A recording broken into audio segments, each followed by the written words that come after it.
Hello, everyone. Welcome back once again. I am Nicodemus Kane. Today is April the 11th, 2023. I had to remember what month it was. I almost said May, but it's April. Anyways, we're going to read Ezekiel chapter 2 today.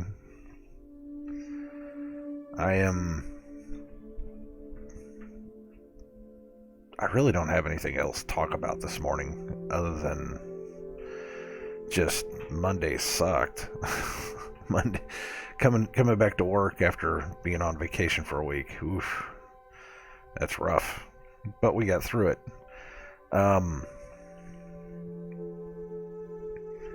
Yeah, I spent like a whole day not looking at social media. It's like you get used to it. I didn't look at social media for almost the entire week.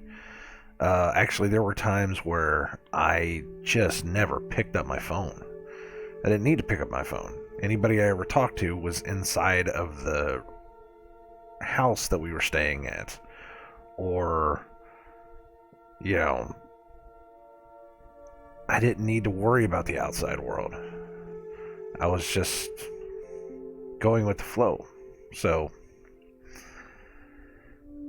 I haven't paid attention to anything. Coming back into reality, coming back into life, it's still just the same old stuff. I mean, nothing ever really changes. The evil machine just keeps right on trucking. And it seems like a lot of people are waking up to this idea that they're pushing too hard. And there's some people that are pushing back. But of course, it's never enough. It's never enough because no matter how bad it is on the surface, behind the door, it's always worse. Ezekiel will eventually talk about that. I don't think we're going to get to that in this chapter, but sooner or later, Ezekiel addresses that. As no matter how bad you think it is, it's always worse behind the curtain because evil consistently grows worse and worse. And in order for evil to grow worse in a good world, they have to hide themselves and slowly grow. And we've seen that somewhere along the line. Secret societies. I know people hear that and they think, here we go again. Secret men behind closed doors got together and conspired with each other. Whether you want to admit it or not, it's the truth. They got together and they said, we are better than the people. And they started manipulating the world to fit their wants. Not their needs, their wants. And you are seeing the fruit of over 200 years of this change. And I'm not just talking about any one country. I'm not just talking about, the superpowers of the world. I'm talking about everywhere. You can see it everywhere. You can see the mark of this evil system everywhere.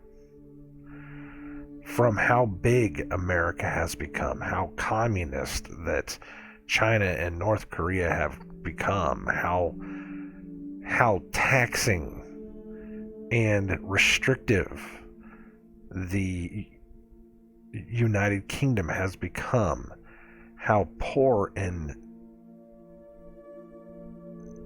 desolate the southern countries have become. Anything below the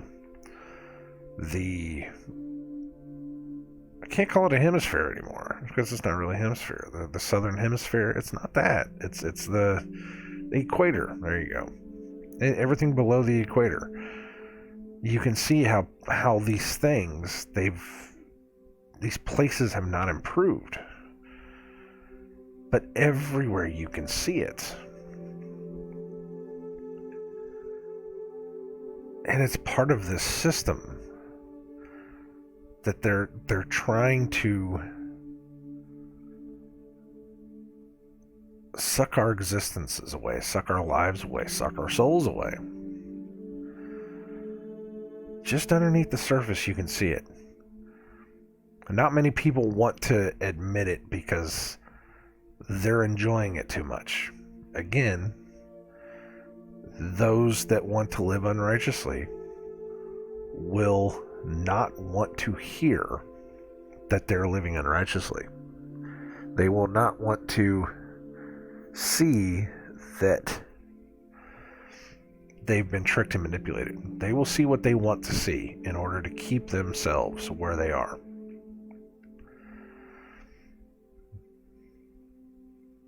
And that, sadly, is what has got us into this whole mess in the first place.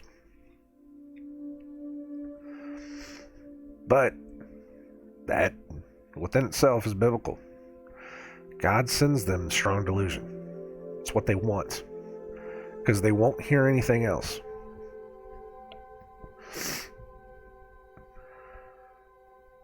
Because He does not want to force you to worship Him. He wants you to come willingly. He wants you to see it willingly for yourself. He wants you to hear it for yourself and make up your own mind. If He forced you to do that, He would be no better than the evil spirits that He is trying to fight.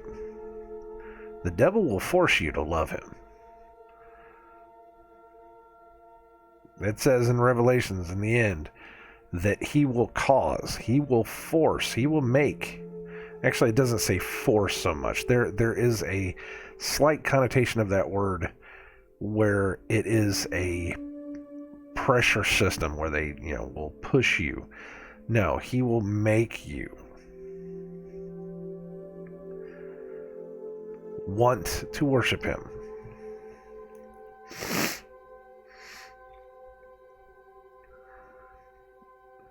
And he will do that in any way, shape, or form possible.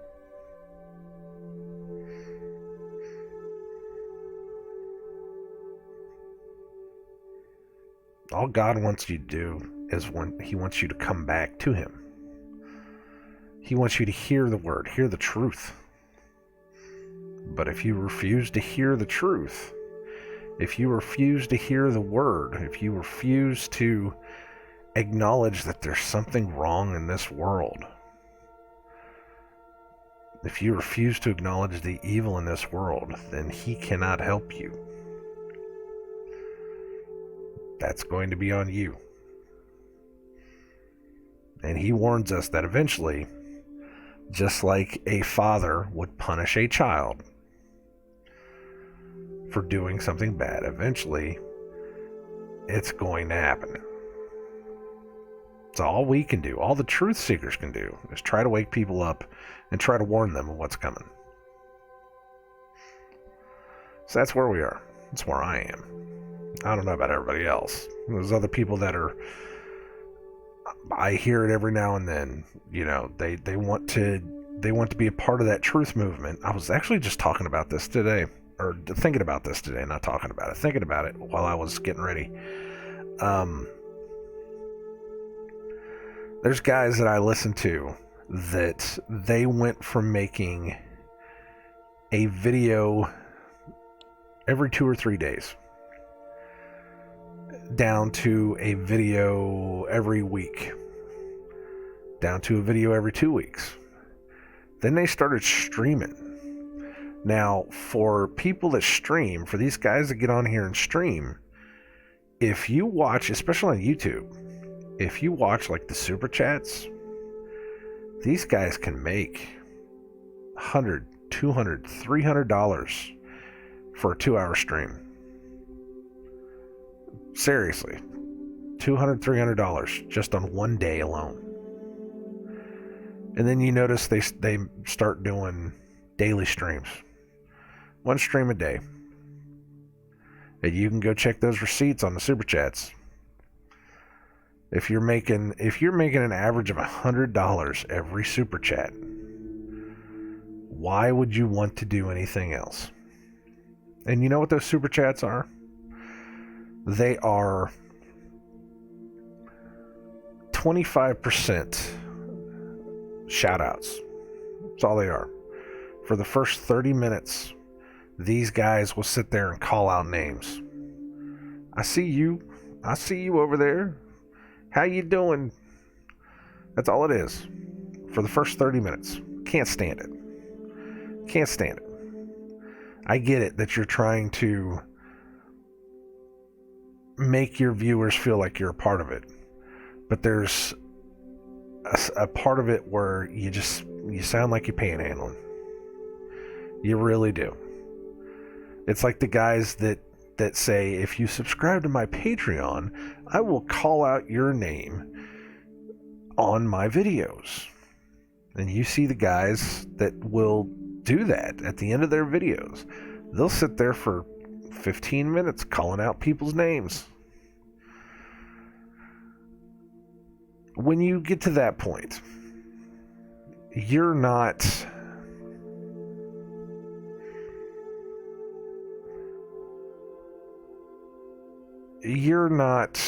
doing it to get out the word. You are being subjected to your audience. You are doing it for your people. You're not doing it for the message. No matter what you say in the stream itself. No matter what it is. And most of these guys I see, they just repeat themselves. That's all they ever do. They just repeat themselves over and over. They don't give you any new information. It's all old information. Some of the guys in particular that I have seen will actually take their old videos, play their old videos, and just talk over top of them. What is that? I mean, you're doubling up on your own information, and you're basically double repeating yourself. It's crazy. It's absolutely crazy stuff. But that's where we are. It's where we were back in 2019 when I said all of the truth people, all of the pure truther guys are really starting to become monetized. And you can tell the ones that will make videos for views, and you can tell the ones that are making videos for truth. Because there's a lot of things that people don't talk about anymore. You know, it's just like it magically disappeared. Everybody wants to talk about other things. And then it just feels like this monetized system. Everybody started having ads in their videos. Everybody started talking about YouTube pulling videos and pulling their ad revenue, and it was all, go to my website, go do this, go do that. Now it's all streams. And like I said, these guys, $100, $200 a stream. You just get a couple thousand people in there watching you, man. People just start plugging money. It's crazy. It's absolutely crazy. I get it. I get why people do it. Because they think they're paying for a savior. But he's not. The person that's doing a stream, they're not saving anybody. They're not helping anybody. They're repeating themselves. It's sad. It's a sad state of affairs. But that is where we are now. As we've come full circle back around to where money has become more important in the message. Because they are stuck in this world. They are stuck in this world, and they would rather believe that version of reality and take in that money than to try to really get the truth out there. let the people know that there's something different. We need to do something different.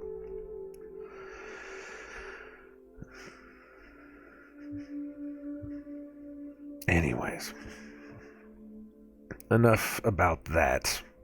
Let's do Ezekiel. Ezekiel chapter 2. It's not very long. It's 10 verses. Oh, okay. I thought it was a little bit longer than that.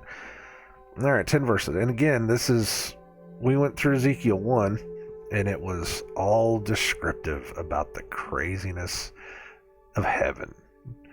And I'm not saying heaven is crazy. I'm saying that there are things that we just don't know in this world. We have not even seen half of it.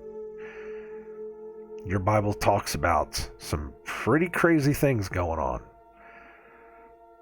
The angels with the wings, and that they were all attached to each other, and how they had the 4 faces and the whole deal. But then it also talked about, and I even posted this too, about the firmament. The firmament that was over their heads, and above that was the throne. Again, God sits in his throne. The Bible calls earth his footstool. It says that the earth was formed to separate the waters above from the waters below. And there was a firmament in the sky to keep the waters above from the waters below. Earth is God's footstool.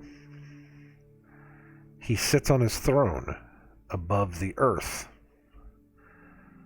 Therefore, his feet are on his footstool. One of the ways that Christ showed that he was God was by walking on water.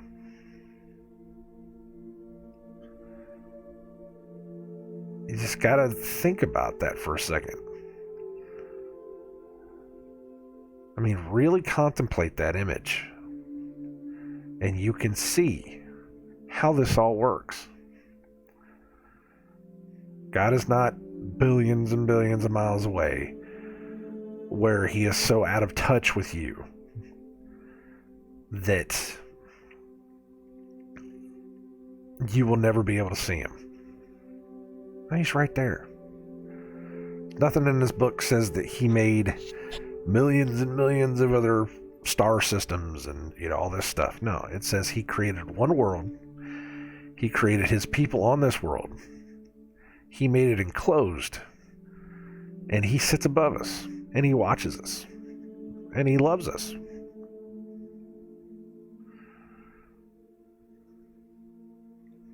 Just things to contemplate. And again, people don't like to hear that, and that's fine. Hey, I don't care anymore. I'm not gonna. It's amazing how many people, as soon as I put anything about that sunset on Flat Earth video that I did while I was on vacation, everybody wanted to say something about it. Oh, the Earth's not flat. It's just that's not the way it works. What was the one guy? There was one guy on one of the other. It was on Odyssey that said, what did he say? It was something about the angle of the sun. He couldn't see it. He couldn't see it getting smaller. Therefore, it was, it didn't prove anything. And I said, well, the unrighteous, we'll see what they want to see. Because that's the way it is. I will choose to believe God's word. It's funny, though, whenever these people talk about, the sunset didn't get any smaller as it went away, therefore it's not going away from you. Okay, that's fine. Then how do you explain it when the sun is right above you and it's smaller in the sky straight above you than it is on the sun on the horizon? There is a magnification going on at the horizon. Everybody admits that. That's why you see the moon looks 5 times bigger than it should be on a harvest moon. And then it gets up in the sky, it gets really tiny. Then it gets really big again on the other side. There's a magnification effect. It's always been there. That doesn't mean that the Earth is turning and rotating around a sun. It just means as something that is far away, that's being magnified as it gets closer to you, and it gets right over top of you, it's not being magnified anymore. It just means it's moving over top. And as it moves over to the other side, it gets magnified again. We understand there's a magnification process happening. It's one of those weird ways that you can actually see the cities and stuff over the horizon like that. It's not that it's pulling it over the curve. It's that it's magnifying it. That's also what causes the haze. I don't want to say the mirage. It's not a mirage. The haze on the horizon. It's the same thing. It's this... What did they call it?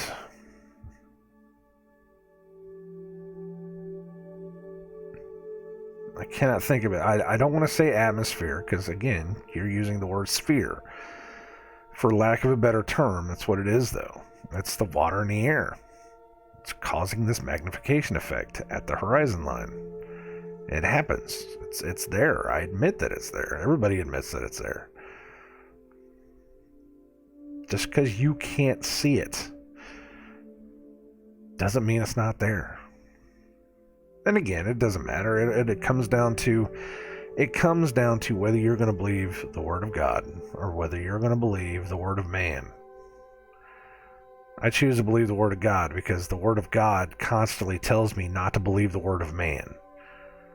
I say somebody wants to tell me that mankind has used his knowledge of God's nature in order to be able to figure out what's going on in the world, yet your Bible constantly says, let no man deceive you, which automatically puts it down as do not trust in men. Your Bible also says that there are men in this world that are trying to manipulate you and trick you, especially the kings and princes in power. It tells you that. We've read through that. But not only does it say do not put your trust in men,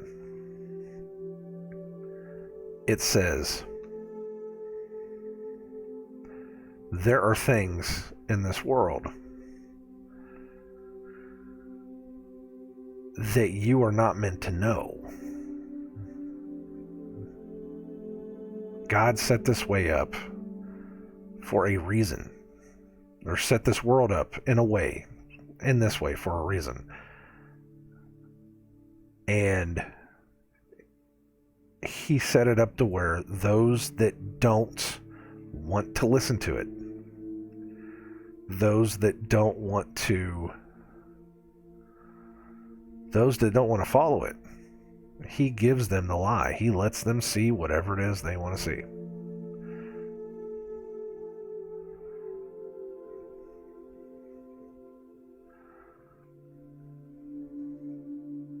And he tells you, you don't have to believe it. He wants you to believe it. He's not going to force you to believe it. He wants you to see it. Those that don't see it are the ones that will always be blind to it. It's your Bible. I mean, you going to listen to your Bible or not? You know? It's again, it's amazing though. Most people will only listen to what a preacher says. They will never actually read the thing. And then they only want to listen to what Christ said. They only want to take Christ's word for it. Well, you know what? Christ is God. And that's why this idea of a Trinity is so unholy, is because it separates the two. It takes God out of Christ so that Christ becomes his own man, so that you can listen to two different people.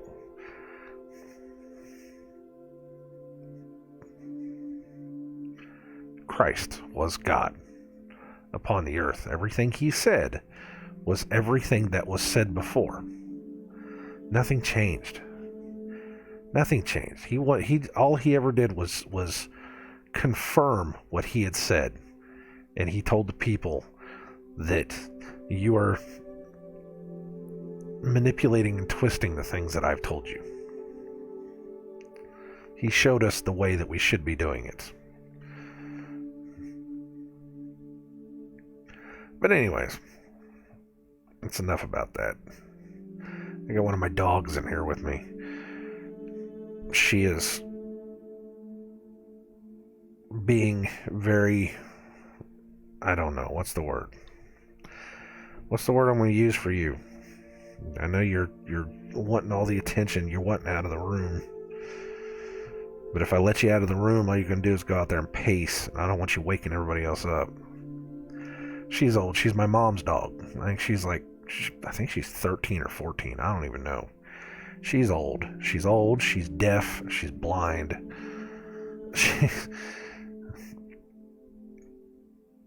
She's getting senile.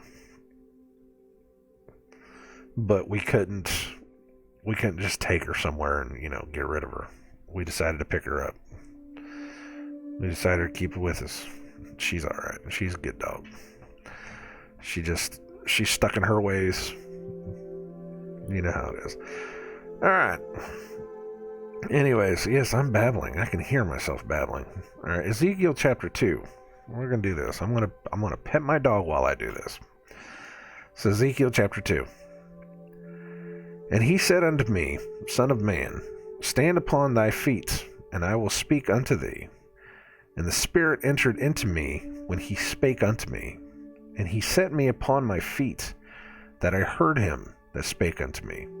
And he said unto me, Son of man, I send thee to the children of Israel, to a rebellious nation that hath rebelled against me. They and their fathers have transgressed against me, even unto this very day. For they are impudent children and stiff-hearted. I do send thee unto them, and thou shalt say unto them, Thus saith the Lord God. And they, whether they will hear, or whether they will forbear, for they are a rebellious house, yet shall know that there hath been a prophet among them. Alright, sounds exactly like what he told Jeremiah.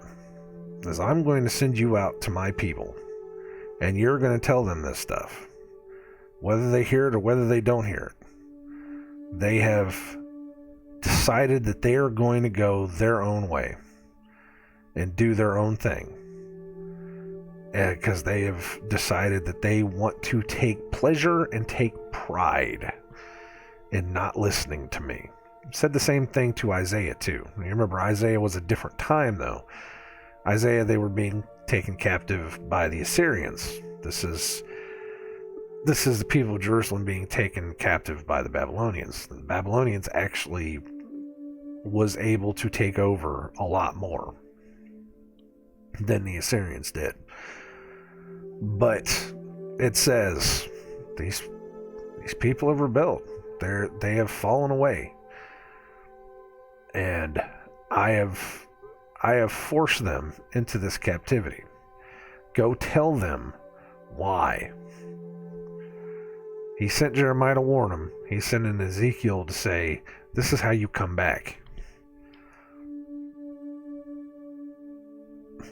Sorry, I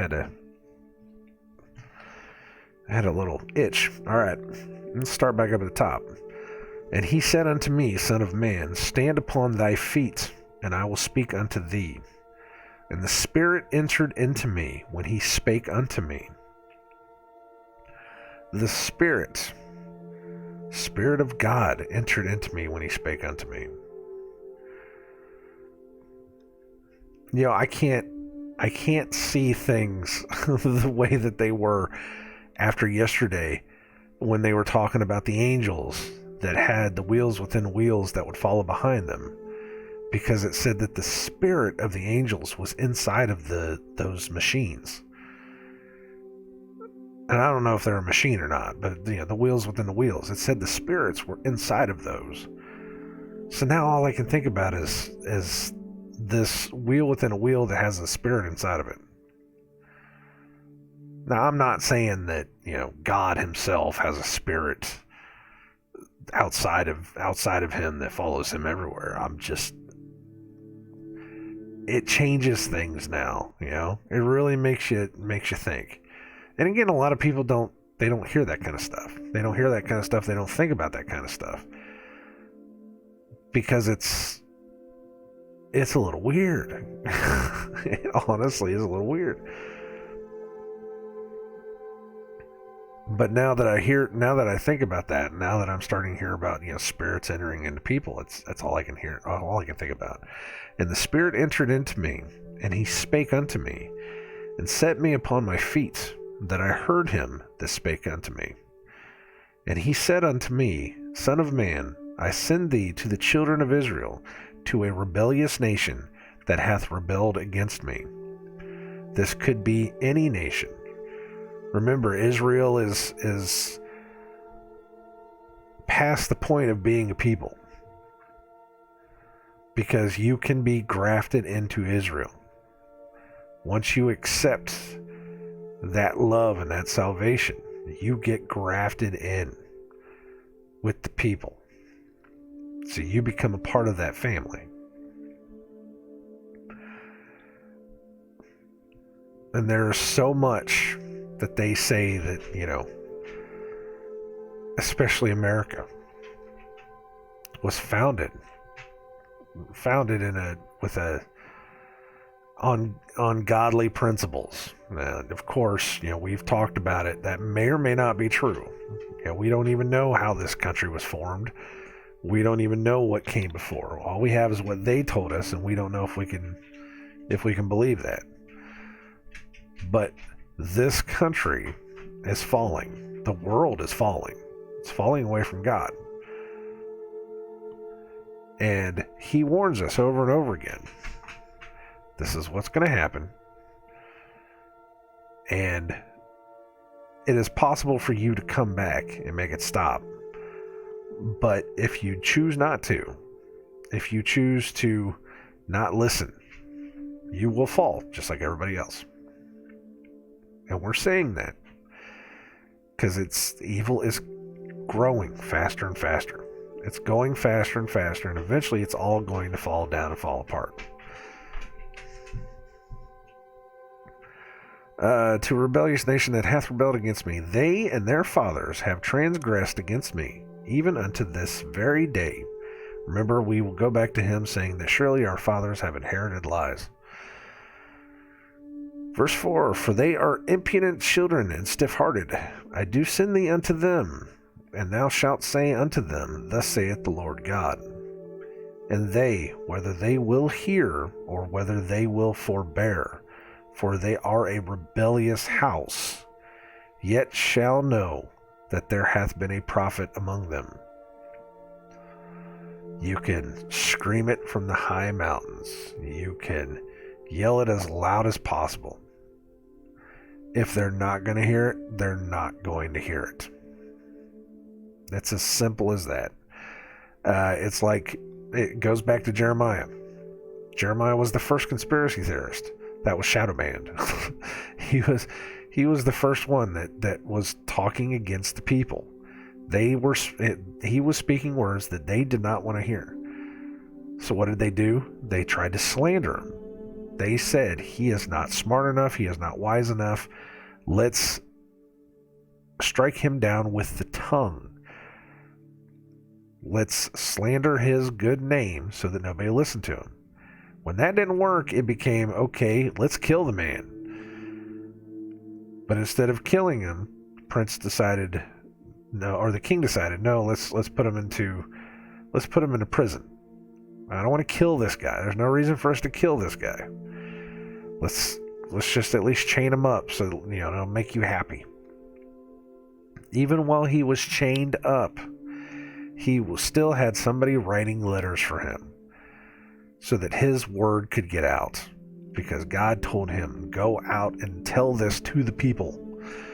I don't care if they listen to it or not. They need to hear it. They need to be warned. They need to hear it, or they don't. Every ear will hear the word, whether they want to hear it or not. But at least they will know that there was someone trying to warn them. Alright, verse 6. And thou, son of man, be not afraid of them, neither be afraid of their words, though briars and thorns be with thee, and thou dost dwell among scorpions. Be not afraid of their words, nor be dismayed at their looks, though they be a rebellious house.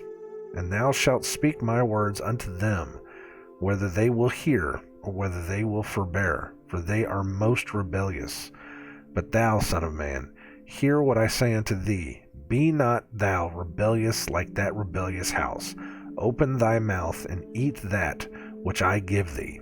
Or eat that, and eat that I give thee. It's not a which, it's just eat that I give thee. Okay. So let's go back up to 6. And thou, son of man, be not afraid of them, neither afraid of their words. There it is again. They're going to speak against you. There will be scoffers and mockers. Or mockers and scoffers, however you want to say it. There's always been mockers and scoffers. Anytime anyone has ever tried to tell anyone the truth, especially in the Bible, they've laughed. Oh, I can't be real. Oh, you're just whatever. You get the same thing today. Don't be afraid of it. They're going to laugh at you. They're going to scorn you. They're going to mock you. They're going to point fingers. They're going to do all of that. And what the problem is, you could have said all this stuff back in the 50s, 1950s, and it would not have been that much of a problem. Because back then, there wasn't as much mocking and scoffing. We have seen sarcasm go through the roof over the past 20 years, 20, 30 years. Well, no. I want to say since the 90s. Everything has just been about being a joke.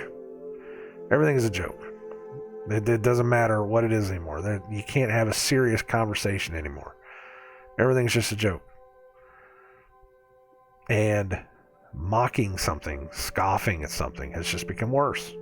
Worse and worse and worse. Especially when it comes to trying to tell people that they're not following any kind of truth whatsoever. And they'll laugh at you and they'll call you names and they'll do all this. Remember I said while we were reading Jeremiah and Isaiah, everything that is happening there can be used to point to something that's happening now. This is not just talking about things that were happening in the world in 200 BC, 300 BC, I don't know when. This is stuff that's happening now that you could very easily point to and say, see, this is our life. This is us. This is it right here. Don't be afraid of their words. Don't be afraid to speak up. Don't be afraid to be banned off of Facebook. Don't be afraid to be banned off of Twitter. Speak up. Speak out. Let them know. Speak the truth. Go to your family get-togethers and speak up. A lot of people don't like doing that. A lot of people will just, they'll leave their family alone. But your family are the ones that need to hear it the most. I know you don't want to get into a fight with, grandma, your aunts, your uncles, whatever. You don't want to get into that fight. I understand that. But if you are trying to follow the true word of God, if you're trying to follow the true word of this book, even Christ himself said, I am not come here to bring people together. I will turn mother against son, father against daughter. I will cause you and grandma to not speak to each other ever again. He didn't come here to bring people together. He knew by simply telling the truth that we would all wind up being apart. Sometimes you have to separate, and this is from Twitter. I saw this on Twitter. Somebody was talking about he had to separate himself from his family. Sometimes you have to separate the wheat from the tares.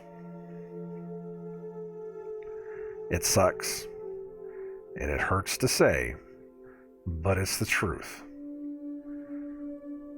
If we're going to live in truth, we have to understand that not everybody gets to come along.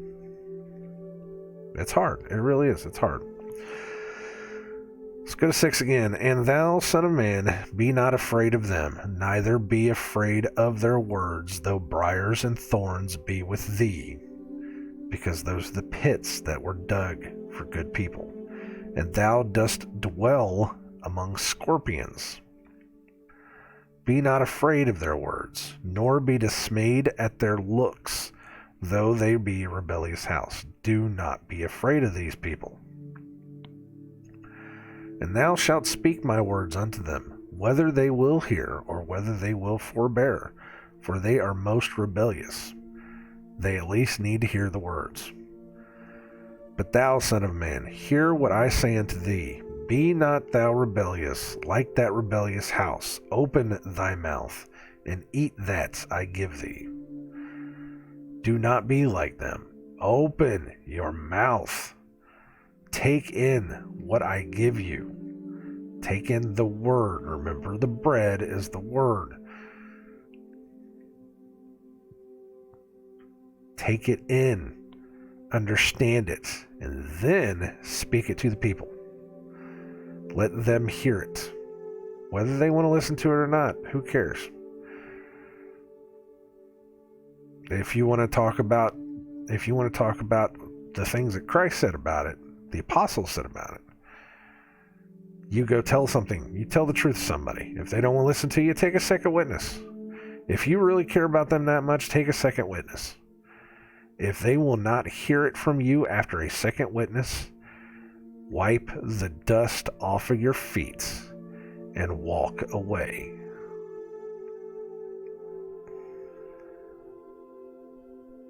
It's as simple as that. It's sad, but if they're not going to hear it, they're not going to hear it. There are so many people now, you see it. They are so stuck in this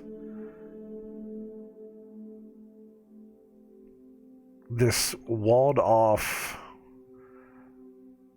cognitive dissonance routine where they just won't hear anything anymore. They don't want to hear anything anymore. No matter how much you try, how much evidence you show them, they just will refuse to hear it, refuse to see it. They just don't care. And that was exactly the way that was happening back then. Your Bible is telling you from however many hundreds, thousands, whatever the calendar is anymore, however many years ago, your Bible is predicting the future. It's exactly where we are. Verse 9, and when I looked, behold, a hand was sent unto me, and lo, a roll of a book was therein, and he spread it before me, and it was written within and without, and there were written therein lamentations, and mourning, and woe. A book of lamentations. That's interesting. Let's go back to 9. And when I looked, behold, a hand was sent unto me, and lo, a roll of a book was therein, and he spread it before me, and it was written within and without, and there was written therein lamentations, and mourning and woe. Now, I'm not going to say this is the Lamentations of Jeremiah. It could be. It couldn't be. I don't know. That's the end of the chapter. We might find out in the next chapter. I don't know. I don't think it's a coincidence that they named that book of Jeremiah as the Lamentations of Jeremiah.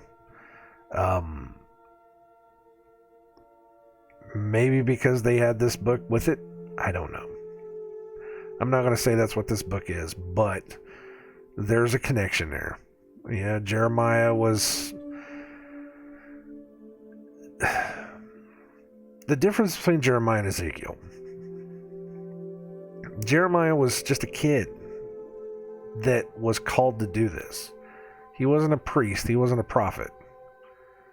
He was just a kid that God plucked out of the crowd one day. Said, "You're going to start telling my people stuff." Ezekiel was a priest. He was a 30-year-old priest. He already knew the word. He knew everything he needed to know. There's nothing in Jeremiah that says that Jeremiah even knew the word. There was nothing in Jeremiah that says that he knew anything about anything.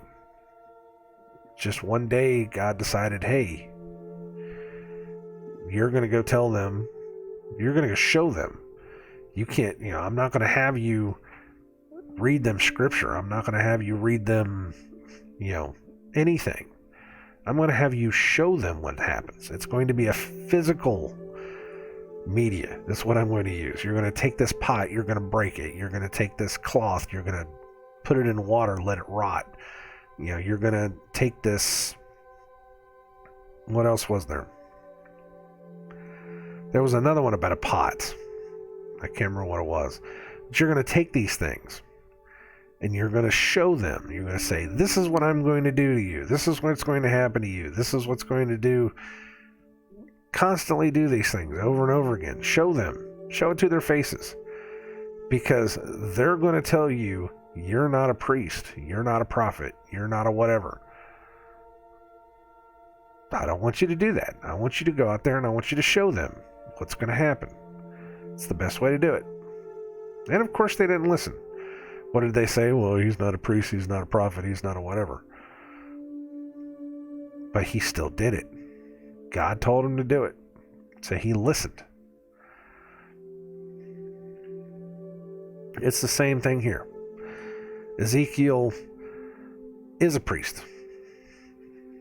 He does have that learning. He does have that understanding. He has all of that.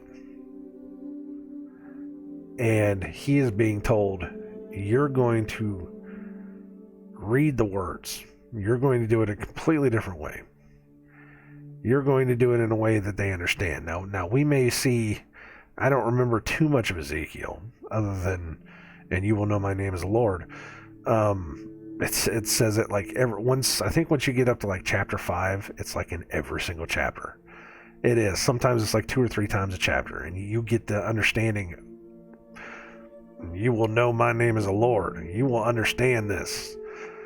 But I don't remember too much if he does the whole thing where, he takes something from one thing and he, like a physical item, or if he like reads things. I don't remember. That's what we're going to find out. We're going to find out on this journey. It's like I said, I haven't done Ezekiel in a while. So it's going to be interesting. It's definitely going to be interesting. So, we will do that. We'll keep doing that as we go. It's only getting better from here. Yeah, it's like I said, we had to get over the crazy descriptive angel stuff, because that was crazy. What was that? So it was, as for their rings, and they went up the 4 sides. The appearance of the wheels and their work was like unto the color of a beryl, which was yellow. And the 4 had one likeness, and their appearance and their work, as it were, was a wheel in the middle of a wheel. So you have these wheels turning inside of wheels. On the outside of these wheels were eyes. And everywhere they went, the wheels went with them. because the spirit, where is it? For the spirit of the living creature was in the wheels. I mean, that's some pretty crazy descriptive stuff. And that was the first chapter of Ezekiel. And we know where Ezekiel goes from here. That's just... But it's purposely telling you something. I don't know what necessarily, other than, you know, there's something that we can't even possibly fathom is going on. Or it wanted us to have that connection between Ezekiel and Revelations. Because Revelations is that kind of descriptive too. I don't know. I really don't know. Alright. That is enough from me. Thank you guys for listening. I know I kind of battling this morning. You know, some days I just need to talk. Again, you know, this is the only place I ever get to talk to anybody. I don't have friends anymore because all my friends have turned into Satanists and communists. So they're not listening anymore. And my I don't know where my Flat Earth group went. It was like we were doing hot and heavy there for a while, and it was just like everybody just kind of fell off the face of the earth. So I don't know what's going on with that. But I don't know, maybe we'll get back together. I don't know. I'm hoping it's not because of COVID.